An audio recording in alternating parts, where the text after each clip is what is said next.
Le ministère de la Défense émirati a annoncé dans un communiqué avoir déjoué une attaque au drone visant Abu Dhabi. Cette offensive vient s'ajouter aux frappes Houthi contre des sites sensibles à Abu Dhabi et à Dubaï, principalement l'aéroport international, la société énergétique ADNOC et la base américaine d'Al-Dhafra.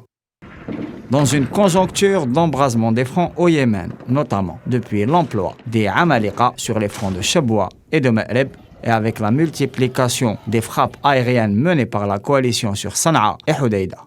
Le porte-parole du Pentagone a indiqué que les soldats ont dû se réfugier et que le système de défense antiaérien Patriot avait été utilisé pour parer aux frappes contre la base.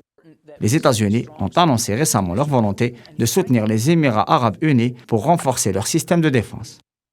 La dernière attaque contre la capitale émirati a été revendiquée par une fraction armée irakienne, proche du Hashd al-Sha'bi, qui dans une déclaration a indiqué avoir lancé 4 drones contre Abu Dhabi pour, je cite, que les Émirats cessent d'intervenir dans les affaires de la région en Irak et au Yémen. L'organisation en question est proche de l'axe irakien soutenu par Téhéran à travers les gardiens de la révolution. À ce propos, le ministre des Affaires étrangères iranien a appelé son homologue émirati. Les deux diplomates auraient échangé sur les conséquences de la guerre au Yémen et la nécessité de la stopper, mais aussi sur l'action sioniste dans la région, notamment après la dernière visite du président de l'État hébreu aux Émirats.